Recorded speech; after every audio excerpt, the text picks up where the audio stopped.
Hi സുന്ദരീസ്, എന്തൊക്കെയുണ്ട് വിശേഷം? എല്ലാവർക്കും അസ്വി മലയാളത്തിലേക്ക് സ്വാഗതം. ഇന്നത്തെ വീഡിയോ നമ്മുടെ ഓണം സ്പെഷ്യൽ വീഡിയോ അല്ല, 4ാമത്തെ വീഡിയോ ആണ്. ഇന്ന് നമ്മൾ കാണാൻ പോകുന്നത് ഓണത്തിനൊക്കെ ചെയ്യാൻ പറ്റിയ ഒരു മേക്കപ്പും ഹെയർ സ്റ്റൈലും പ്ലസ് ഒരു ബ്ലൗസ് സ്റ്റിച്ചിങ് ഉണ്ട്. ഈ ബ്ലൗസിൻ്റെ പ്രത്യേകത എന്ന് വെച്ചാൽ വളരെ എളുപ്പത്തിൽ ചെയ്തെടുക്കാൻ സാധിക്കുന്നതാണ്. അത് മാത്രമല്ല ഈ സാരിയുടെ ഒപ്പം ചേരുന്ന ഒരു ബ്ലൗസാണ്. അപ്പോൾ അത് ഞാൻ ടോട്ടൽ ഔട്ട്ഫിറ്റും കൂടി കാണിച്ചു തരാം കേട്ടോ. ഫസ്റ്റ് തന്നെ മേക്കപ്പ് ചെയ്യാം. മേക്കപ്പിന് ഞാൻ ഫസ്റ്റ് ലിപ് ബാം അപ്ലൈ ചെയ്യുന്നുണ്ട്. അതിനായിട്ട് ബയോട്ടിക്കിൻ്റെ ലിപ് ബാമാണ് ഉപയോഗിച്ചിട്ടുള്ളത്. പിന്നെ ഒരു റോസ് വാട്ടർ ജസ്റ്റ് ഒന്ന് മുഖത്ത് കംപ്ലീറ്റ്ലി സ്പ്രിറ്റ്സ് ചെയ്യുന്നുണ്ട്. പിന്നെ മോയ്സ്ചറൈസറാണ് കേട്ടോ അപ്ലൈ ചെയ്യുന്നത്. മോയ്സ്ചറൈസർ അഗെയിൻ ബയോട്ടിക്കിൻ്റെ മോയ്സ്ചറൈസറാണ്. നല്ല തിക്കായിട്ടുള്ള മോയ്സ്ചറൈസറാണ് കേട്ടോ. അതൊന്ന് നന്നായിട്ട് ഞാൻ സ്കിന്നിലേക്ക് അപ്ലൈ ചെയ്ത് കൊടുക്കുന്നുണ്ട്. പിന്നെ ഒരു സൺസ്ക്രീൻ ഇടുന്നുണ്ട്. ഇത് അഗെയിൻ ബയോട്ടിക്കാണ്. ഇതെല്ലാം കൂടിയിട്ടൊന്ന് ബയോട്ടിക്കായി എന്താണെന്ന് എനിക്ക് അറിയില്ല കേട്ടോ. അത് ആക്സിഡൻ്റലി പറ്റിപ്പോയതാണ്. എന്തായാലും നല്ല സൺസ്ക്രീനാണ്. ഇത് നന്നായിട്ട് ഞാൻ സ്കിന്നിലേക്ക് ഒന്ന് ഡാബ് ചെയ്ത് കൊടുക്കുന്നുണ്ട്. അതിനുശേഷം ഇന്ന് ഞാനൊരു അലോവേറ ജെല്ലാണ് അപ്ലൈ ചെയ്യുന്നത്. എനിക്ക് ഏതെങ്കിലും ഒരു ജെൽ ടൈപ്പ്, അതായത് എസ്പെഷ്യലി അലോവേറ അല്ലെങ്കിൽ ഓറഞ്ച് അതിൻ്റെയൊക്കെ ജെൽ അപ്ലൈ ചെയ്യണം നല്ല ഇഷ്ടം. അങ്ങനെ ആകുമ്പോൾ സ്കിന്നിന് നല്ലൊരു കൂളിംഗ് എഫക്റ്റാണ്, നല്ലൊരു പ്രൊട്ടക്ഷനാണ്.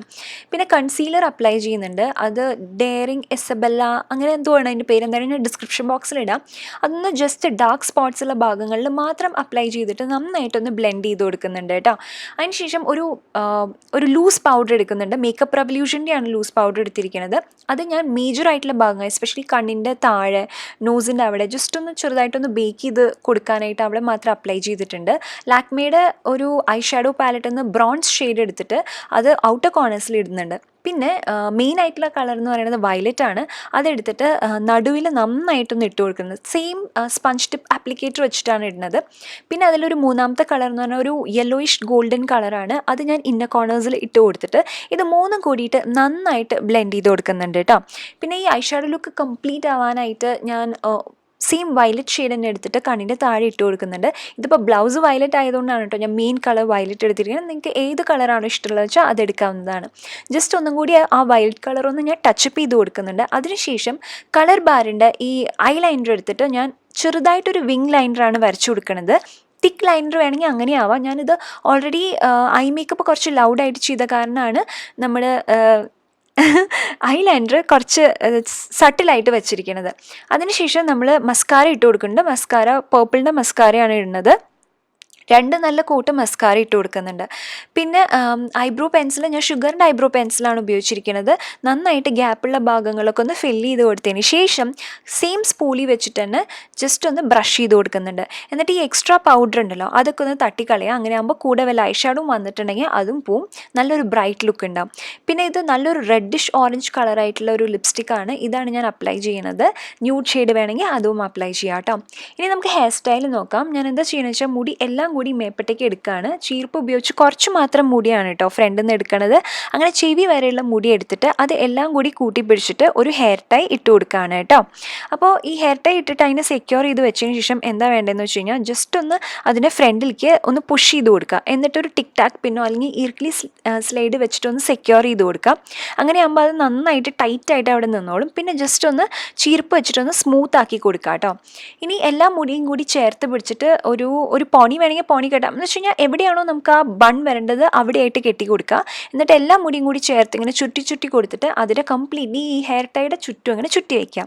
എന്നിട്ട് അതിനെ സെക്യൂർ ആക്കാൻ വേണ്ടിയിട്ട് ഒരു ഹെയർ ടൈ ഇട്ട് കൊടുക്കുക. അല്ലെങ്കിൽ ഈ പറഞ്ഞ പോലെ യൂപ്പിൻസും മറ്റേ ഇർക്കിലി സ്ലൈഡൊക്കെ വെച്ചിട്ട് സെക്യൂർ ചെയ്ത് കൊടുക്കാവുന്നതാണ്. എന്നിട്ട് മുല്ലപ്പൂ ഒരറ്റത്ത് വെച്ചിട്ട് ക്ലിപ്പ് ചെയ്ത് കൊടുക്കുക. എന്നിട്ട് ചുറ്റി കൊടുത്തിട്ട് ക്ലിപ്പ് ചെയ്ത് വെച്ചെടുക്കുക. അത്രയേ ഉള്ളൂ. ഭയങ്കര എളുപ്പമല്ല, 2 മിനിറ്റിൽ ചെയ്തെടുക്കാവുന്ന ഹെയർ സ്റ്റൈലാണ്. ഇതാണ് നമ്മുടെ കംപ്ലീറ്റ് ഫൈനൽ ലുക്ക് എന്ന് പറയുന്നത്. ജ്വല്ലറി എല്ലാം ആമസോണിൽ നിന്നാണ്. സാരി ഞാൻ ഇന്നലെയല്ല മിഞ്ഞാത്ത ഹോൾ വീഡിയോയിൽ കാണിക്കേണ്ടായല്ലോ. കമ്മലും ആമസോണിൽ നിന്ന് തന്നെയാണ് കേട്ടോ. നല്ല രസമുള്ള കമ്മലല്ല, അതും ഞാനൊരു ഹോൾ വീഡിയോയിൽ കാണിച്ചിട്ടുണ്ട്. പിന്നെ ഞാനൊരു വയലറ്റ് കളർ പൊട്ട് തൊട്ടിട്ടുണ്ട്. പിന്നെ ബ്ലൗസ് ഞാൻ ഇപ്പോൾ കാണിച്ചു തരാം കേട്ടോ എങ്ങനെയാണ് സ്റ്റിച്ച് ചെയ്യേണ്ടത്. ഭയങ്കര ഈസിയാണ്, ഭയങ്കര സിമ്പിളാണ്. ഞാൻ കുറച്ച് പുതിയ രീതിയിൽ എന്ന് വെച്ചാൽ കുറച്ച് കുട്ടി എളുപ്പത്തിൽ ചെയ്യാവുന്ന രീതിയിലാണ് ഞാൻ കാണിച്ചിരിക്കുന്നത്. അപ്പോൾ തുന്നൽ അറിയാത്തവരാണെങ്കിലും പ്ലീസ് പോവരുത്, ഒന്ന് കണ്ടു നോക്കൂ. അങ്ങനെ ആകുമ്പോൾ നിങ്ങൾക്ക് ടൈലറിൻ്റെ കയ്യിൽ കൊടുക്കുമ്പോൾ കുറച്ചും കൂടി എളുപ്പത്തിൽ എക്സ്പ്ലെയിൻ ചെയ്ത് കൊടുക്കാൻ സാധിക്കും എന്നുള്ളതാണ്. അപ്പോൾ ഭയങ്കര സിമ്പിളായിട്ട് ചെയ്തെടുക്കാൻ നമുക്ക് സാധിക്കും. അപ്പോൾ നമുക്ക് തുടങ്ങാം. അപ്പോൾ ഇതാണ് എൻ്റെ ലൈനിങ്ങിൻ്റെ തുണി എന്ന് പറയുന്നത്. ഞാൻ വയലറ്റ് എടുക്കാത്തതിൻ്റെ കാരണം എന്താ വെച്ചാൽ ക്യാമറയിൽ ഒട്ടും അറിയുണ്ടായിരുന്നില്ല, അത് ഭയങ്കരമായിട്ട് ക്ലാഷ് ആയി പോകണം. അതുകൊണ്ടാണ് ഞാൻ പിങ്ക് എടുത്തത്. നിങ്ങൾ സെയിം കളറിലെ ലൈനിങ് തന്നെ എടുക്കാം കേട്ടോ. എന്നിട്ട് ഞാൻ ബാക്ക് തുണിയും അതുപോലെ ഫ്രണ്ടിൻ്റെ തുണിയും ബാക്കും ഫ്രണ്ടും വേണമല്ലോ ബ്ലൗസിൻ്റെ രണ്ടും കൂടി ഒരുമിച്ചാണ് വെച്ചിട്ട് കട്ട് ചെയ്യണത്. ലെങ്ത് എത്ര വേണം നോക്കിയിട്ട് അതിനനുസരിച്ച് ലെങ്ത് എടുക്കുക. എന്നിട്ട് വിഡ്ത്ത് എത്ര വേണം എന്നുള്ളത് നോക്കുക. വിഡ്ത്ത് ഞാനിപ്പോൾ ഈ ഒരു ടോട്ടൽ ഇപ്പോൾ 13 ഇഞ്ചാണ് ശരിക്കും വേണ്ടതെന്നുള്ളത് വിചാരിക്കാം. അപ്പോൾ ഞാൻ എന്താ ചെയ്യുന്നതെന്ന് വെച്ചാൽ കറക്റ്റ് അതിൻ്റെ ഡബിൾ എടുക്കുന്നുണ്ട്. ഓക്കെ, അത്രയെങ്കിലും നമുക്ക് എക്സ്ട്രാ തുണി വേണം. കാരണം എന്താ വെച്ചാൽ നമ്മൾ ഡാർട്ട് എടുത്തിട്ടാണ് ചെയ്യുന്നത്. കഴിഞ്ഞ തവണ എടുത്തപ്പോൾ എന്താ ഉണ്ടായെന്ന് വെച്ചാൽ ഞാൻ കുറച്ച് മാത്രമേ എക്സ്ട്രാ ഇട്ടുള്ളൂ. അപ്പോൾ ഡാർട്ട് ഇടുമ്പോൾ ഭയങ്കര തുണിക്ക് കുറവ് വന്നു. ഇനി നമുക്ക് നെക്ക്, ആ കോർണറിൽ നെക്കിൻ്റെ ഒരു വിഡ്ത്തും ലെങ്ത്തും എത്ര വേണമെന്ന് വെച്ചാൽ അത് മെഷർ ചെയ്ത് ഇട്ട് കൊടുക്കുക. ഞാൻ വിഡ്ത്ത് 3 ഇഞ്ചും ലെങ്ത്ത് ഒരു 5 ഇഞ്ചുമാണ് ഇട്ട് കൊടുത്തിരിക്കുന്നത്. ഷോൾഡറിൻ്റെ മെഷർമെൻറ്റ് എത്ര വേണമെന്ന് വെച്ചാൽ അതും അതേപോലെ ഇട്ട് കൊടുക്കുക. ഒരു ഏതെങ്കിലും ഒരു ടോപ്പ് വെച്ചിട്ട് അതേപോലെ ഇട്ട് കൊടുക്കുക. പിന്നെ കൈക്കുഴി ഉണ്ടല്ലോ അതേപോലെ തന്നെ വരച്ചു കൊടുക്കാവുന്നതാണ്. ഇനി കൈക്കുഴി അങ്ങനെ വരച്ചു കൊടുക്കാൻ അറിയില്ലെങ്കിൽ ചെയ്യാവുന്ന ഒരു കാര്യം എന്ന് വെച്ചാൽ ഷോൾഡറിൻ്റെ അവിടെ നിന്ന് 7 ഇഞ്ച് താഴേക്ക് വരയ്ക്കുക. പിന്നെ ഇപ്പുറത്തേക്ക് അതിൻ്റെ ഒപ്പം നീളത്തിലൊരു L ഷേപ്പ് വരയ്ക്കുക. എന്നിട്ട് കുനിപ്പ് ഇതേപോലെ വരച്ചു കൊടുക്കുക കേട്ടോ. ഇങ്ങനെ വേണമെങ്കിൽ ഇങ്ങനെ ചെയ്യാം. ഇനി അതല്ലെങ്കിൽ തുണി വെച്ചിട്ട് ഞാൻ നേരത്തെ കാണിച്ചില്ലേ അതേപോലെ വരച്ചു കൊടുക്കണമെങ്കിൽ അങ്ങനെയും ചെയ്യാം. ഏതാണ് നമുക്ക് കംഫർട്ടബിൾ ആവണമെന്ന് വെച്ചാൽ അതേപോലെ ചെയ്യാവുന്നതാണ്. നെക്കിൻ്റെ ഭാഗത്ത് ഞാൻ 1 ഇഞ്ച് കോർണറിലൊന്ന് ഇട്ട് കൊടുത്തിട്ട് ഇതേപോലെ ഒരു കുനിപ്പ് വരച്ചു കൊടുക്കുകയാണ്. ഞാൻ നെക്ക് ഒരു U ഷേപ്പാണ് ഉദ്ദേശിക്കുന്നത്. പിന്നെ കൈക്കുഴി നമ്മൾ ഓൾറെഡി വരച്ചുല്ലോ. അപ്പോൾ നെക്ക് ഇപ്പോൾ വെട്ടണ്ട, ആദ്യമേ തന്നെ കൈക്കുഴി വെട്ടുക കേട്ടോ. കൈക്കുഴി വെട്ടിയതിന് ശേഷം നമുക്ക് സൈഡ് എത്ര തുണി വേണമെന്ന് വെച്ചാൽ അതും വെട്ടി മാറ്റാം. ഇപ്പോൾ ബാക്കും ഫ്രണ്ടും ഒരേപോലെയാണ് കേട്ടോ, ഒരുമിച്ചാണ് ഇപ്പോൾ ഇരിക്കുന്നത്. ഇനി രണ്ടും കൂടി ചേർത്ത് പിടിച്ചിട്ട് നെക്ക് ഞാൻ ഇതേപോലെ അതിനനുസരിച്ച് വെട്ടി കൊടുക്കുകയാണ്. ഫ്രണ്ട് ഏതാണെന്നുള്ളത് മാർക്ക് ചെയ്തതിന് ശേഷം ഫ്രണ്ട് പോർഷനെ അങ്ങനെ അങ്ങോട്ട് മാറ്റി കൊടുക്കുക കേട്ടോ. എന്നിട്ട് ബാക്ക് പോർഷനിലുണ്ടല്ലോ കുറച്ചും കൂടി ഒന്ന് ഇറക്കി ഞാൻ വരച്ചു കൊടുക്കുകയാണ്. ഒരു 3 ഇഞ്ച് വരച്ചിട്ട് അതിനൊരു L ഷേപ്പ് കൊടുത്തിട്ട് 1 ഇഞ്ച് കയറ്റി ഇങ്ങനെ വരച്ചു കൊടുത്തിട്ട് ഒരു കുനിപ്പ് വരച്ചു കൊടുക്കാൻ പോവാണ്. ബ്ലൗസിൻ്റെ ബാക്ക് കുറച്ചും കൂടി ഇറക്കുണ്ടെങ്കിൽ അതല്ലേ കൂടുതൽ ഭംഗി. അതുകൊണ്ടാണ് കേട്ടോ നമ്മൾ ബാക്ക് പോർഷൻ എടുത്തിട്ട് കുറച്ചും കൂടി ഒന്ന് ഇറക്കി വെട്ടിക്കൊടുക്കണത്. ഇനി നമ്മൾ മെയിനായിട്ടുള്ള തുണിയില്ലേ അതെടുക്കുകയാണ്. അതിൽ നിന്ന് നമുക്ക് ഫ്രണ്ട് പോർഷനും ബാക്ക് പോർഷനും വെട്ടിയെടുക്കണം. ഫ്രണ്ടും ബാക്കും നമ്മൾ ഓൾറെഡി ലൈനിങ്ങിൽ വെട്ടിയെടുത്തിട്ടുണ്ട്. അപ്പോൾ അതുകൊണ്ട് ഒരു ബുദ്ധിമുട്ടും ഇല്ല. ആദ്യം തന്നെ എന്താ ചെയ്യുന്നത് വെച്ചാൽ തുണി ഒരുമിച്ച് ഞാൻ മടക്കി വെച്ചിട്ട് ഫ്രണ്ടും ബാക്കും ഒരുമിച്ച് വെച്ചിട്ട് ഫ്രണ്ട് പോർഷൻ അതായത് ഫ്രണ്ടിൻ്റെ ലൈനിങ് ഇല്ലേ അത് അതിൻ്റെ മീതെ വെച്ചിട്ട് അതേപോലെ അങ്ങോട്ട് വെട്ടിയെടുക്കുകയാണ് കേട്ടോ. ഇനി എന്താ ചെയ്യണമെന്ന് വെച്ച് കഴിഞ്ഞാൽ ബാക്ക് പോർഷൻ അതായത് ബാക്ക് സൈഡ് മാത്രം അതിൽ നിന്ന് മാറ്റിയെടുക്കുക. ഇനി കഴുത്ത് മാത്രമേ ഇറക്കി വെട്ടേണ്ടതുള്ളൂ. അതിനായിട്ട് ബാക്ക് ലൈനിങ് പാർട്ട് എടുത്തിട്ട് അതിൻ്റെ മീതെ വെച്ചിട്ട് നമ്മൾ അതേപോലെ തന്നെ കഴുത്ത് വെട്ടിയെടുക്കുകയാണ് കേട്ടോ. ഇതിപ്പോൾ എൻ്റെ കയ്യിലെ തുണി വളരെ കുറവായിരുന്നു. മുഷ്ടി ഒരു 1/2 മീറ്റർ ഉണ്ടായിരുന്നുള്ളൂ. അത് വെച്ചിട്ടാണ് ഞാനിപ്പോൾ ഈ ബ്ലൗസ് തയ്ക്കുന്നത്. പക്ഷേ എന്നാലും നമുക്ക് അഡ്ജസ്റ്റ് ചെയ്തെടുക്കാതെ. ഇനി എന്താ വേണ്ടതെന്ന് വെച്ച് കഴിഞ്ഞാൽ ഞാനിപ്പോൾ ബാക്ക് പോർഷൻ എടുത്തിട്ട് ഇതേപോലെ വിരിച്ചിട്ടിട്ടുണ്ട്. അതിൻ്റെ മീതെ മെയിൻ തുണി വെച്ചിട്ട് വെൽവെറ്റ് തുണി വെച്ചിട്ട് കുറച്ച് പിൻസ് വെച്ചിട്ട് അതിനെ ഒന്ന് സെക്യൂർ ചെയ്ത് വെച്ചിട്ടുണ്ട്. ഇനി എന്താ വേണ്ടതെന്ന് വെച്ച് കഴിഞ്ഞാൽ നമുക്ക് കൈക്കുഴിയില്ലേ കൈക്കുഴിയുടെ അവിടെ നിന്ന് ഇങ്ങനെ തുടങ്ങണം സ്റ്റിച്ച് ചെയ്യാനായിട്ട്. ഇപ്പോൾ കണ്ടില്ലേ, ശ്രദ്ധിക്കേണ്ടത് എന്താണെന്ന് വെച്ച് കഴിഞ്ഞാൽ രണ്ടെണ്ണത്തിൻ്റെയും നല്ല വശവും ചേർത്താണ് കേട്ടോ വെച്ചിരിക്കുന്നത്. ലൈനിങ്ങിൻ്റെ നല്ല വശവും അതേപോലെ തന്നെ ഈ വെൽവെറ്റ് തുണിയുടെ നല്ല വശവും ചേർത്ത് വെച്ചിട്ടാണ് നമ്മൾ ഇതേപോലെ എഡ്ജിൽ കൂടെ സ്റ്റിച്ചിങ് കൊടുക്കുന്നത്. ഇനി അത് മറിച്ചെടുക്കുമ്പോൾ നമ്മുടെ കൈക്കുഴിയും അതേപോലെ തന്നെ നെക്ക് പോർഷനും കംപ്ലീറ്റ്ലി റെഡി ആയിരിക്കും. ഇതിനേക്കാളും മുമ്പ് ഞാൻ വീഡിയോസിലൊക്കെ പറഞ്ഞിട്ടുണ്ട് ഇൻ ഡീറ്റെയിൽ എങ്ങനെയാണ് ചെയ്യേണ്ടതെന്നുള്ളത്. അപ്പോൾ അതൊക്കെ ഒന്ന് കണ്ടു നോക്കൂ കേട്ടോ. അപ്പോൾ അങ്ങനെ ആകുമ്പോൾ സംശയങ്ങളൊന്നും ഉണ്ടാവില്ല. അപ്പോൾ ഇതേപോലെ ഒരു കൈക്കുഴിയുടെ അവിടെ നിന്ന് തുടങ്ങിയിട്ട് മറ്റേ കൈക്കുഴിയുടെ അറ്റം വരെ എത്തണ വരെ ഇതേപോലെ എഡ്ജിൽ ഒരു സ്റ്റിച്ച് കൊടുക്കുക കേട്ടോ. ഓക്കെ, ഇനി നമ്മൾ ഫ്രണ്ട് പോർഷൻ കഴിഞ്ഞു. അല്ല, ആക്ച്വലി ബാക്ക് പോർഷനാണ് കഴിഞ്ഞത്. അപ്പോൾ അതേപോലെ തന്നെ ഫ്രണ്ട് പോർഷനും ചെയ്തെടുക്കുക എന്നുള്ളതാണ്. ഇതേപോലെ നമ്മൾ എഡ്ജിൽ സ്റ്റിച്ച് ചെയ്ത് കൊടുക്കുക. ഇനി എന്താ വേണ്ടതെന്ന് വെച്ചാൽ എക്സ്ട്രാ ഉള്ള എന്തെങ്കിലും ഫാബ്രിക് ഉണ്ടെങ്കിൽ, അതായത് സ്റ്റിച്ച് ചെയ്തതിൻ്റെ അപ്പുറത്തെ ഭാഗം ഉണ്ടല്ലോ, ഇപ്പം ഞാൻ വെട്ടിക്കളയുന്നില്ലേ, ആ ഭാഗത്ത് എക്സ്ട്രാ എന്തെങ്കിലും ഫാബ്രിക് ഉണ്ടെങ്കിൽ അതൊന്ന് വെട്ടിക്കളയുക.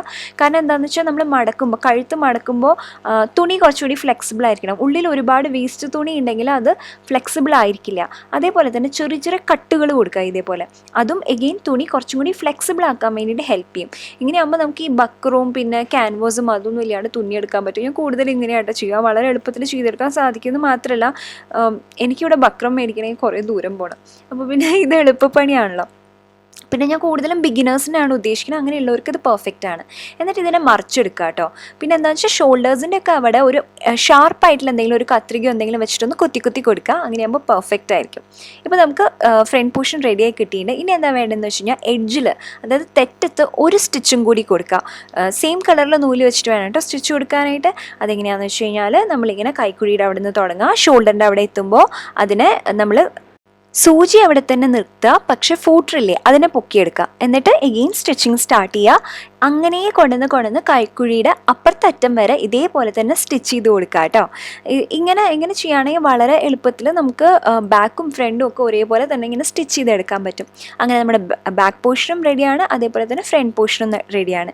ഇനി എന്താ ചെയ്യണമെന്ന് വെച്ച് കഴിഞ്ഞാൽ ഞാൻ കറക്റ്റ് നടുവിലായിട്ടൊരു വര വരച്ചിട്ടുണ്ട്. എന്നിട്ട് അതിൻ്റെ അപ്പുറയും ഇപ്പുറയും 3 ഇഞ്ച് വിട്ടിട്ട് വര വരച്ചു കൊടുത്തിട്ടുണ്ട്. 3 ഇഞ്ചാണ് കേട്ടോ മെഷർമെൻറ്റ് എടുത്തിരിക്കുന്നത്.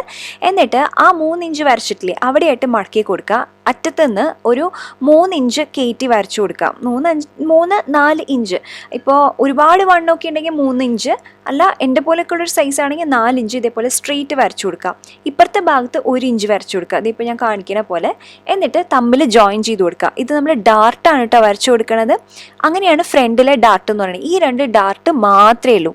ഇനി നമുക്ക് ബാക്ക് പോർഷനിലേക്ക് പോവാം. ബാക്ക് പോർഷൻ എന്ന് പറയുന്നതും ഇതേപോലെ തന്നെ 3 ഇഞ്ച് ഇപ്പുറത്തേക്ക് എടുത്തിട്ട് നമ്മൾ വര വരച്ചു കൊടുക്കുകയാണ്. ഇത്തവണ ബാക്ക് പോർഷൻ എന്ന് പറയുന്നത് നമ്മൾ ഫ്രണ്ട് പോർഷൻ എത്ര എടുത്തിട്ടുണ്ടോ അതിൽ നിന്ന് 1 ഇഞ്ച് കുറവ്, ഞാനിപ്പോൾ 3 എടുത്തിരിക്കുന്നത്. എന്നിട്ട് ഇവിടെ 1/2 ഇഞ്ചാണ് നമ്മൾ നീക്കി വരച്ചു കൊടുക്കുന്നത്. എന്നിട്ട് ഒരു വര വരച്ച് കഴിഞ്ഞാൽ ഡാർട്ട് റെഡിയാണ്. അപ്പോൾ ഇതിൻ്റെ ഡീറ്റെയിൽ വീഡിയോൻ്റെ ലിങ്ക് ഞാൻ കാർട്ടിലിടുന്നുണ്ട്, അതൊന്ന് കണ്ടു നോക്കൂ കേട്ടോ. അപ്പോൾ അങ്ങനെയുള്ളവർക്ക് ഡീറ്റെയിൽ ആയിട്ട് വേണമെന്നുള്ളവർക്ക് അത് കണ്ടാൽ പെട്ടെന്ന് മനസ്സിലാവും. ഇനി ഡാർട്ട് എങ്ങനെയാണ് നമ്മൾ സ്റ്റിച്ച് ചെയ്യുക? ഒരറ്റത്തുനിന്ന് തുടങ്ങുക. നമുക്ക് അതായത് വീതിയിൽ അറ്റത്തുനിന്ന് തുടങ്ങണമെന്ന് വെച്ചാൽ നേരത്തെ പോലെ തന്നെ ഞാൻ കാണിച്ചില്ലേ അതേപോലെ ചെയ്യാം. അതല്ല കുഞ്ഞ് അറ്റത്തുനിന്ന് കൂർത്ത അറ്റത്തുനിന്ന് തുടങ്ങണേ അങ്ങനെയും ചെയ്യാം. കണ്ടോ, ഡാർട്ട് ഇട്ട് കഴിഞ്ഞാൽ തന്നെ നല്ലൊരു ഷേപ്പ് വരും. ഓക്കെ, ഇതേപോലെ തന്നെ ബാക്കിലും ചെയ്യാം കേട്ടോ. അങ്ങനെ വെറും 4 ഡാർട്ടാണ് നമ്മളിതിൽ ഇട്ടിരിക്കുന്നത്. ഇനി 2 ഷോൾഡേഴ്സ് ഉണ്ടല്ലോ, ബാക്കിൻ്റെയും ഫ്രണ്ടിൻ്റെയും, രണ്ടും കൂടി കൂട്ടി യോജിപ്പിച്ച് ഒരു സ്റ്റിച്ച് കൊടുക്കാം. അങ്ങനെ നമുക്ക് ഓൾമോസ്റ്റ് റെഡിയാണ്. നിങ്ങൾക്ക് വേണമെങ്കിൽ ഇങ്ങനെ തന്നെ മതി, ഇനി ഫർദർ ഒന്നും ചെയ്യേണ്ട. സൈഡിലൊരു സിബ്ബറും കൂടി വെച്ച് കൊടുത്തു കഴിഞ്ഞാൽ ബ്ലൗസ് റെഡിയാണ്. മെലിഞ്ഞിട്ടുള്ള ആൾക്കാർക്ക് പെർഫെക്റ്റ് ആയിരിക്കും. പക്ഷേ പാഡ് വെക്കണമെങ്കിൽ എന്താ ഞാൻ ചെയ്യണമെന്ന് വെച്ച് കഴിഞ്ഞാൽ ഞാൻ ജസ്റ്റ് ഇതിൻ്റെ മീതെ കൂടെ പാഡ് വെച്ച് കൊടുക്കുകയാണ്. ഞാൻ യൂഷ്വലി ഉള്ളിലാണ് വെക്കാറുള്ളത്. അങ്ങനെയാകുമ്പോൾ എന്താണെന്ന് വെച്ചാൽ എല്ലാ ബ്ലൗസിനും പാഡ് വേറെ വേറെ മേടിക്കണം. അപ്പോൾ ഇതാകുമ്പോൾ എന്താണെന്ന് വെച്ച് കഴിഞ്ഞാൽ ആവശ്യം കഴിഞ്ഞ് കഴിഞ്ഞാൽ ജസ്റ്റ് ഊരിയെടുക്കാം. നമ്മൾ ബ്ലൗസൊക്കെ വല്ലപ്പോഴും അല്ലേ ഇടുന്നുള്ളൂ. എന്താ ചെയ്യണമെന്ന് വെച്ചാൽ എക്സാക്ട്ലി നടുക്കിലായിട്ട് ആ പാഡ്, അതായത് ഡാർട്ടിൻ്റെ നടുക്കും പാഡിൻ്റെ നടുക്കും കൂടി ഞാൻ ജസ്റ്റ് ഒരു സ്റ്റിച്ചു കൈത്തുന്നൽ വെച്ച് കൊടുക്കുന്നുണ്ട്. എന്നിട്ട് അതിൻ്റെ ചുറ്റിനും 4 ഭാഗം ഉണ്ടല്ലോ അവിടെയും കൈത്തുന്നൽ ഇട്ട് കൊടുക്കുന്നുണ്ട്. അങ്ങനെയാകുമ്പോൾ ഊരിയെടുക്കാൻ വളരെ എളുപ്പമായിരിക്കും. ഇനി അതല്ല കംപ്ലീറ്റ്ലി ഉള്ളിൽ വെച്ച് സ്റ്റിച്ച് ചെയ്യണമെന്ന് വെച്ച് കഴിഞ്ഞാൽ അതിൻ്റെ വീഡിയോ ഞാൻ ചെയ്തിട്ടുണ്ട്, അത് കണ്ടു നോക്കൂ കേട്ടോ. ഇനി ഞാൻ 2 ഇഞ്ച് വലിപ്പത്തിൽ ഒരു നീളമുള്ള തുണി, ലൈനിങ്ങിൻ്റെ തുണി ഇതേപോലെ വെട്ടിയെടുക്കുകയാണ് കേട്ടോ.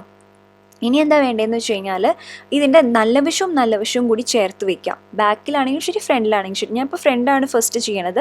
എന്നിട്ട് അറ്റം ഇല്ലേ അതിൻ്റെ അടിവശം നീറ്റാക്കാൻ വേണ്ടിയിട്ടാണ്. മടക്കി അടിക്കണേക്കാളും നല്ലത് ഇതേപോലെ ചെയ്യണതാണ്. ഇനി എന്താ വേണ്ടതെന്ന് വെച്ചാൽ അതിനെ മടക്കിയിട്ട് നമ്മൾ കൈത്തുന്നലാണ് കേട്ടോ കൊടുക്കണത് ഇവിടെ. അങ്ങനെയാകുമ്പോൾ ബ്ലൗസിൻ്റെ ഫ്രണ്ടിൽ നോക്കുമ്പോൾ തുന്നൽ ഉണ്ടാവില്ല, അപ്പോൾ കുറേ കൂടി നീറ്റാണ്. നമ്മൾ യൂഷ്വലി എങ്ങനെ കഴുത്തിൻ്റെ ഇവിടെയൊക്കെ തുന്നില്ലേ അതേപോലെ തന്നെയാണ് ഇതും. ഇത് നമ്മളിങ്ങനെ ഒരു തുന്നും കെട്ടിടും. ദൈവമേ, എനിക്ക് പറയാൻ കിട്ടില്ല.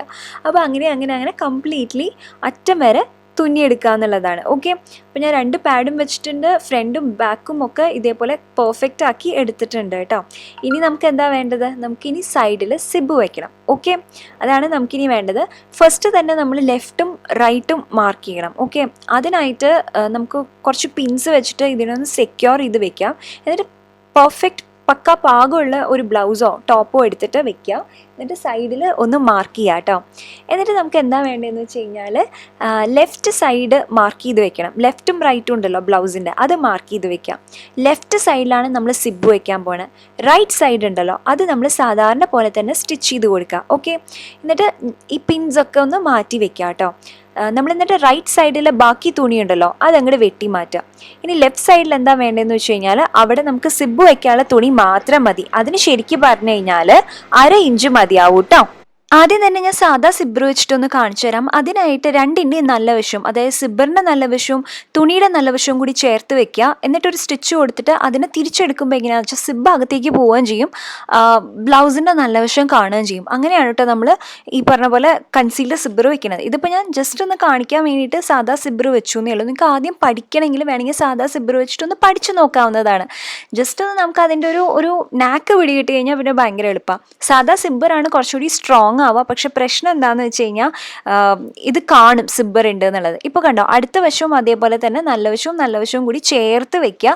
എന്നിട്ട് അതിന് സ്റ്റിച്ച് കൊടുക്കുക. തുണിയുടെ മീതെ കൂടിയോ അല്ലെങ്കിൽ സിബ്ബറിൻ്റെ മീതെ കൂടി ഏതാണ് നമുക്ക് ആ സമയത്ത് വശം വരണേന്ന് വെച്ചാൽ അതേപോലെ സ്റ്റിച്ച് കൊടുത്തിട്ട് മറിച്ചെടുക്കുമ്പോൾ നമുക്ക് സിബ്ബ് ഉള്ളിലേക്ക് പോയിട്ടുണ്ടാവും. അപ്പോൾ ഞാൻ എന്താ പറഞ്ഞതെന്ന് വെച്ച് കഴിഞ്ഞാൽ സാധാ സിബ്ബർ ആകുമ്പോൾ അതിങ്ങനെ കാണും സിബ്ബ് ഉണ്ട് എന്നുള്ളത്. അപ്പോൾ അതൊരു അഭംഗിയാണ്. അപ്പോൾ അതുകൊണ്ടാണ് നമ്മളത് യൂസ് ചെയ്യാത്തത്. പിന്നെ നമ്മൾ ലെഫ്റ്റ് സൈഡിലല്ലേ വെക്കുന്നത്, അപ്പോൾ എന്തായാലും കാണും. പിന്നെ എന്താണെന്ന് വെച്ച് കഴിഞ്ഞാൽ നമുക്ക് 1/2 ഇഞ്ച് മതി, ഞാൻ നേരത്തെ പറഞ്ഞല്ലോ. അതാണ് ഞാൻ ഒന്നും കൂടി വെട്ടി കാണിക്കുന്നത്. ജസ്റ്റ് സിബ്ബർ വെക്കാൻ വേണ്ടിയിട്ട് നമുക്ക് 1/2 ഇഞ്ച് മതി, അതിൽ കൂടുതൽ വേണ്ട. അങ്ങനെയാകുമ്പോൾ നമുക്ക് പെർഫെക്ഷൻ കിട്ടില്ല, ഭയങ്കര ലൂസായിരിക്കും, പിന്നെ അടിക്കാൻ പാടാണ്. ഇനി ഞാൻ കൺസീലർ സിബ്ബർ വെച്ചിട്ട് കാണിച്ചു തരാം. അതിൻ്റെ അറ്റത്ത് തുണിയുടെ അറ്റം വെച്ചിട്ട് നല്ല വശവും കൂടി ചേർത്ത് വെക്കുകയാണ്. എന്നിട്ട് ഈ സിബ്ബർ ഫൂട്ടറില്ലേ അത് തന്നെ വെക്കണം കേട്ടോ, എന്നാലേ കൺസീലർ സിബ്ബർ അടിക്കാൻ പറ്റുള്ളൂ. കണ്ടോ, ഒരു വശം കറക്റ്റായി വന്നു. ഇനി ഇതേപോലെ തന്നെ അപ്പുറത്തെ വശവും ചെയ്യുക. നല്ല വശവും ഇതേപോലെ ചേർത്ത് വെക്കുക സിബ്ബറിൻ്റെ. ഓക്കെ, ഒരറ്റത്തു നിന്ന് തുടങ്ങാം. എന്നിട്ട് ഈ സിബ്ബർ ഫൂട്ടർ വെച്ചിട്ട് തന്നെ നമ്മളൊരു സ്റ്റിച്ച് കൊടുക്കുക. കഴിഞ്ഞു. ഇങ്ങനെ ജസ്റ്റ് ഒന്ന് കുറച്ച് കൺഫ്യൂഷൻ തോന്നും, പക്ഷേ ചെയ്ത് കഴിഞ്ഞാൽ നല്ല എളുപ്പമാണ്. ഇപ്പോൾ ഇത് കൺസീലർ സിബ്ബർ ആയതുകൊണ്ട് എന്താണെന്ന് വെച്ച് കഴിഞ്ഞാൽ ഇങ്ങനെ ഇട്ടിട്ടുണ്ടെന്നേ അറിയില്ല. ലെഫ്റ്റ് സൈഡിലാണെങ്കിൽ പോലും നമുക്ക് നോക്കുമ്പോൾ അറിയില്ല. പിന്നെ ലെഫ്റ്റ് സൈഡിൽ വെക്കാൻ കാരണം എന്താണെന്ന് വെച്ചാൽ നമ്മൾ റൈറ്റ് ഹാൻഡഡ് അല്ലേ, അപ്പോൾ നമുക്ക് ഇടാനും ഊരാനും എളുപ്പം അങ്ങനെയായിരിക്കും. അതാണ് നമ്മൾ ലെഫ്റ്റ് സൈഡിൽ വെക്കുന്നത്. ഇനി എന്താണെന്ന് വെച്ച് കഴിഞ്ഞാൽ എനിക്ക് ഈ കൈക്കുഴിയുടെ അവിടെ ഉണ്ടല്ലോ ലൂസ് ഉണ്ട്. അപ്പോൾ ലൂസ് ഉണ്ടെങ്കിൽ നമ്മൾ യൂഷ്വലി എന്താ ചെയ്യുക, കൈക്കുഴിയുടെ അറ്റം പിടിച്ച് ഞങ്ങൾ കൂട്ടി അടിക്കും. അതിനേക്കാളും നല്ലത് നമ്മളൊരു ഡാർട്ട് ഇടുന്നതാണ്. അതിനായിട്ട് ഞാനൊരു 3 ഇഞ്ചാണ് ഒരറ്റത്തു നിന്ന് എടുക്കുന്നത്. അതായത് കൈക്കുഴിയുടെ അവിടെ നിന്ന് 3 ഇഞ്ച് എടുത്തിട്ട് അവിടെ നിന്ന് സ്ട്രെയിറ്റ് ആയിട്ട് ഈ ബസ്റ്റിൻ്റെ അവിടേക്ക് ഒരു വര വരയ്ക്കുക. ഓക്കെ, അതെന്ന് വെച്ച് കഴിഞ്ഞാൽ നമ്മുടെ പാഡഡ് ഇതില്ലേ അവിടേക്കായിട്ടാണ് നമ്മൾ വരയ്ക്കണത്. എന്നിട്ട് 3 ഇഞ്ചാണ് നമ്മൾ വരച്ചു കൊടുത്തിരിക്കുന്നത്. 1/2 ഇഞ്ചിൻ്റെ ഡാർട്ടാണ് നമ്മൾ എടുക്കുന്നത്. ജസ്റ്റ് ഒന്ന് 1/2 ഇഞ്ചൊന്ന് ചേർത്ത് പിടിച്ചിട്ട് അടിച്ചു കൊടുത്തു കഴിഞ്ഞാൽ എന്താണെന്ന് വെച്ചാൽ നല്ല അടിപൊളി പെർഫെക്ഷനിൽ നമുക്ക് ബ്ലൗസ് കിട്ടുന്നേ. കണ്ടോ, സൂപ്പർ അല്ലേ? അപ്പോൾ എല്ലാവരും ട്രൈ ചെയ്ത് നോക്കുക. ഇഷ്ടപ്പെട്ടോ എന്ന് എന്തായാലും പറയണം കേട്ടോ. പിന്നെ ഒന്നും കൂടി ഒന്ന് പെർഫെക്ഷൻ കിട്ടാൻ വേണ്ടിയിട്ട് നമ്മൾ എന്താ ചെയ്യണമെന്ന് വെച്ചാൽ സിബ്ബറിൻ്റെ അവിടെ ഉണ്ടല്ലോ അതിൻ്റെ ഉള്ളിലേക്ക് ബാക്കിയുള്ള തുണിയൊന്ന് തിരികെ വെച്ചിട്ട് അല്ലെങ്കിൽ ബാക്കിയുള്ള തുണിയൊന്ന് വെട്ടി കളഞ്ഞിട്ട് ഒരു കൈ തുന്നലും കൂടി കൊടുക്കുക. അതേ കണ്ടിന്യൂസ്ലി സംസാരിച്ചിട്ട് എനിക്ക് വാക്കുകൾ കിട്ടുന്നില്ല. അപ്പോൾ അങ്ങനെയും കൂടെ കഴിഞ്ഞ് കഴിഞ്ഞാൽ പെർഫെക്റ്റ് ബ്ലൗസ് നമുക്ക് റെഡിയാണ്. അപ്പോൾ എല്ലാവരും ട്രൈ ചെയ്ത് നോക്കുക. വീഡിയോ ഇഷ്ടപ്പെട്ടുണ്ടെങ്കിൽ ലൈക്ക് ചെയ്യുക. കൂടുതൽ വീഡിയോസ് കാണാനായിട്ട് സബ്സ്ക്രൈബ് ചെയ്യാം. പിന്നെ സബ്സ്ക്രൈബിൻ്റെ അടുത്തൊരു ചെറിയ ബെല്ലൈക്കൺ ഉണ്ട്, അതും ക്ലിക്ക് ചെയ്യാൻ മറക്കരുതിട്ട്. നമുക്കിനി അടുത്ത വീഡിയോയിൽ കാണാം, അതായത് നാളെ കാണാം. സബ്സ്ക്രൈബ് ചെയ്യാൻ മറക്കരുത്. അതുവരെ bye, take care, love you all, by.